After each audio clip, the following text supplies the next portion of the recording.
Hello everyone, welcome back to my YouTube channel reaction by Sadia. उम्मीद करती हूँ आप सब लोग ठीक होंगे, खैरियत से होंगे, खुश होंगे, जहाँ भी होंगे अपनी लाइफ को एंजॉय कर रहे होंगे और साथ में मेरे रिएक्शंस को भी एंजॉय कर रहे होंगे। आज जिस वीडियो पे हम लोग रिएक्शन करने वाले हैं, वीडियो का टाइटल बहुत ज़बरदस्त होने वाला है। वीडियो का टाइटल है true story of Bhangarh fort at night, और ये लाइव हिंदी वालों की वीडियो है। तो चल के हम लोग इस पर रिएक्शन स्टार्ट करते हैं, क्योंकि मैं भी काफ़ी एक्साइटेड हूँ। बाकी बातें जो है वो बाद में करेंगे। उससे पहले अगर आप लोग हमारे चैनल पे नए हैं तो हमारे चैनल को सब्सक्राइब कर दीजिए, लाइक कर दीजिए, शेयर कर दीजिए, कॉमेंट कर दीजिए, बेल आइकन पे प्रेस कर दीजिए, ताकि आने वाली हर वीडियो का नोटिफिकेशन आप सबको मिलता रहे। तो बिना कोई देर किए करते हैं वीडियो को शुरू। दोस्तों, हमारे भारत के हॉन्टेड प्लेसेस की जब बात होती है तो उसमें haunted भानगढ़ places है किले ये। का नाम सबसे ऊपर आता है। राजस्थान में मौजूद इस 500 साल पुराने किले का 500 साल लोगों में पुराना। कुछ ऐसा खौफ है कि यहाँ पर लोग दिन में भी जाने से कतराते हैं। और यहाँ तक कि कहा जाता है कि रात के समय में जो कोई भी इस किले में जाता है वो फिर कभी भी वापस लौटकर नहीं आता। इसीलिए Dangerous। सरकार ने भी खुद बाकायदा बोर्ड लगाकर रात के समय में इस बोर्ड किले भी में उन्होंने जाने से लगाया हुआ है प्रतिबंध लगाया हुआ कि है। रात के टाइम और कोई नहीं जा दोस्तों, सकता। खौफ का आलम तो यह है कि रिजर्व्ड एरिया घोषित किए जाने के बावजूद भी भारतीय पुरातत्व विभाग ने डर की वजह से आज तक यहाँ पर अपना ऑफिस नहीं बनाया है। तो फिर भानगढ़ के इस किले का इतिहास क्या है क्या और आखिर story है, क्यों excited। आज इसको इतना ज्यादा खौफनाक और भुतहा माना जाता है, ये सब हम हमारी आज के इस वीडियो में आपको बताने वाले हैं। दोस्तों, भानगढ़ के इस किले का निर्माण आमेर के शासक राजा भगवान दास ने सन 1573 में अपने छोटे बेटे माधो सिंह के लिए करवाया था। उस समय यह किला पूरी तरह से खुशहाल हुआ करता था और इस किले के अंदर व इसके चारों तरफ लोगों की घनी आबादी रहा करती थी। लेकिन फिर अचानक एक ऐसी अनहोनी हुई जिससे कि इस किले की खुशियां हमेशा के लिए खत्म हो गई और एक समय खुशहाल नजर आने वाला ये विशाल किला एक भुतहा जगह में बदल गया। लोगों के मन में इस किले का ऐसा खौफ बैठ गया कि उन्होंने इसे छोड़ना शुरू कर दिया, जिसका नतीजा यह हुआ कि यह किला और इसके आसपास का इलाका पूरी तरह से वीरान हो गया।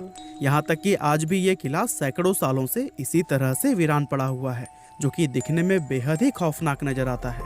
इसके बारे में लोग यह बताते हैं कि किले से लोगों के चीखने, चिल्लाने, रोने और घुंघरुओं की रहस्यमय आवाजें आती हैं। साथ ही बहुत से लोग यह भी दावा करते हैं कि जो कोई भी इस किले में रात के समय गया है वो फिर कभी भी वापस लौटकर नहीं आया है।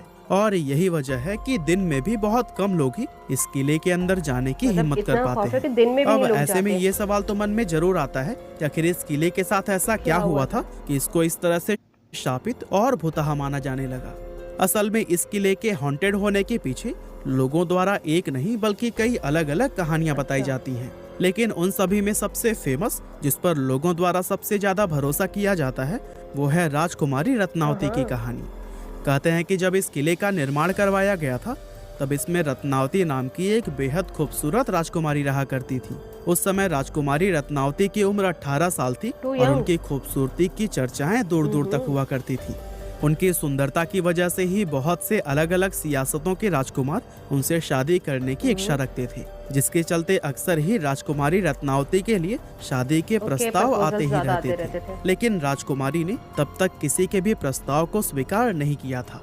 अब एक बार राजकुमारी अपनी कुछ सहेलियों के साथ खरीदारी के लिए बाजार गई हुई थी और बाजार में वो इत्र की एक दुकान पर रुकी और वहां से अपने लिए इत्र खरीदने लगी।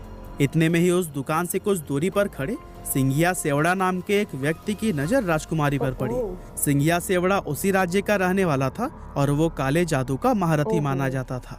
राजकुमारी रत्नावती की सुंदरता को सिर्फ एक नजर में देखते ही सिंघिया उन पर पूरी तरह से फिदा हो गया और वो टकटकी लगाए राजकुमारी को घूरता रहा। और उसी पल उसने अपने मन में यह तय कर लिया कि वो राजकुमारी को किसी भी कीमत पर हासिल करके रहेगा। अब चूंकि वो तंत्र मंत्र और काला जादू जानता था, इसीलिए उसने राजकुमारी के पसंद किए हुए इत्र की बोतलों में से एक बोतल चुपके से उठाई और उस बोतल पर कुछ तंत्र मंत्र करके उसे धीरे से वापस उसी जगह पर रख दिया। असल में वो अपने तंत्र विद्या की मदद से राजकुमारी को अपने वश में करना चाहता था और उसका ये प्लान काफी हद तक सफल भी हो गया, क्योंकि राजकुमारी ने उसे इत्र के साथ छेड़छाड़ करते हुए देखा भी नहीं था। और फिर राजकुमारी इत्र की शीशी लेकर अपने किले की तरफ वापस जाने लगी। साथ ही सिंघिया सेवड़ा भी छिप छिप कर राजकुमारी का पीछा करने लगा। हालांकि अभी राजकुमारी सिर्फ कुछ दूर पहुंची ही थी, तभी उनकी एक सहेली ने उन्हें बताया कि एक अनजान व्यक्ति ने इत्र की शीशी पर तंत्र मंत्र किया हुआ है। असल में राजकुमारी की उस सहेली ने सिंघिया सेवड़ा को इत्र की शीशी पर काला जादू करते हुए देख लिया था, लेकिन वो डर की वजह से दुकान में कुछ भी नहीं बोल पाई थी। अब राजकुमारी को जैसे ही काले जादू की बात पता चली तो उन्होंने वो इत्र की शीशी रास्ते में पड़े हुए एक विशाल आकार के पत्थर पर दे मारी। पत्थर पर पड़ते ही वो शीशी टूट गई और सारा इत्र उसी पत्थर पर बिखर गया। और दोस्तों इस तरह से इत्र पर किया गया वो काला जादू उस पत्थर में आ गया, जिसके बाद से वो पत्थर खुद ब खुद लुढ़कते हुए सिंघिया सेवड़ा की तरफ बढ़ने लगा। दरअसल सिंघिया ने उस इत्र पर ऐसा जादू किया था कि जो भी कोई उस इत्र को लगाता वो खुद ही उस तांत्रिक सिंघिया की तरफ खींचा चला आता। और चूंकि वो इत्र पत्थर पर लग गया था इसीलिए वो पत्थर तेजी से उसकी तरफ ही बढ़ने लगा और पत्थर ने लुढ़कते हुए उस तांत्रिक सिंघिया को कुचल दिया, जिससे कि उसकी मौत हो गई। लेकिन मरने से पहले सिंघिया सेवड़ा ने यह शाप दे दिया कि राजकुमारी समेत इस किले में रहने वाले सभी लोग जल्द ही एक दर्दनाक मौत मरेंगे और उनकी आत्माएं हमेशा के लिए इस किले में भटकती रहेंगी। इस हादसे के कुछ ही समय बाद भानगढ़ और उसके करीबी राज्य अजबगढ़ के बीच में एक युद्ध छिड़ गया था। और दोस्तों अजबगढ़ की सेना बहुत ही ज्यादा शक्तिशाली थी, जिसके चलते उनके सिपाही भानगढ़ के किले में घुस गए और किले में मौजूद हर एक पुरुष, महिला और यहाँ तक कि बच्चों को भी मौत के घाट उतार दिया, जिसमें कि राजकुमारी रत्नावती भी नहीं बच पाई थी।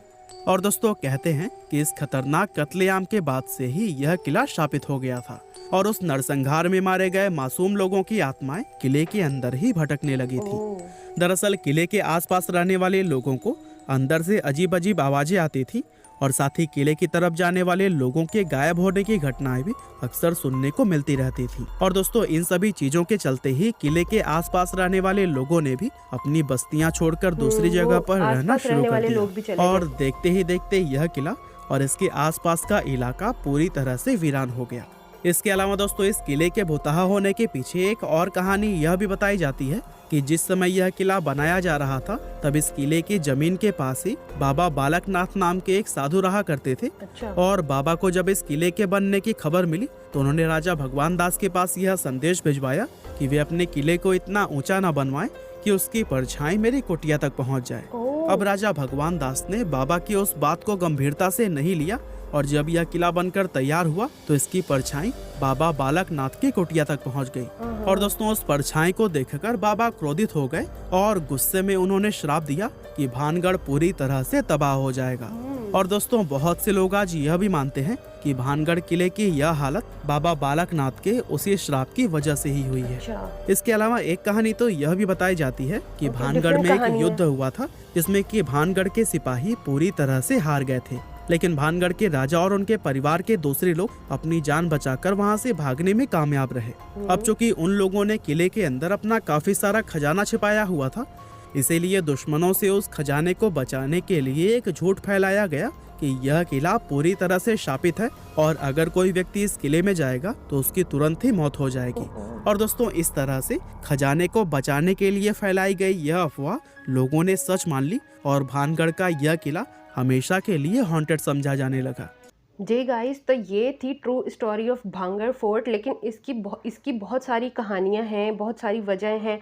उनमें से आपको कौन सी वजह ज़्यादा सही लगती है? अगर आप इस किले पे गए हैं तो हमें कमेंट करके ज़रूर बताएं कि इधर कौन गया है या किसी के जाने का प्लान है, तो हमें कमेंट करके ज़रूर बताइएगा कि आप जाने वाले हैं या जा चुके हैं। तो उम्मीद करते हैं कि आपको हमारा रिएक्शन पसंद आया होगा। हमारा रिएक्शन पसंद आया है तो आपको पता है आपने क्या करना है। वीडियो को लाइक करना है, शेयर करना है, कमेंट करना है, हमारे चैनल को सब्सक्राइब करना है ताकि आने वाली हर वीडियो का नोटिफिकेशन आप सबको मिलता रहे।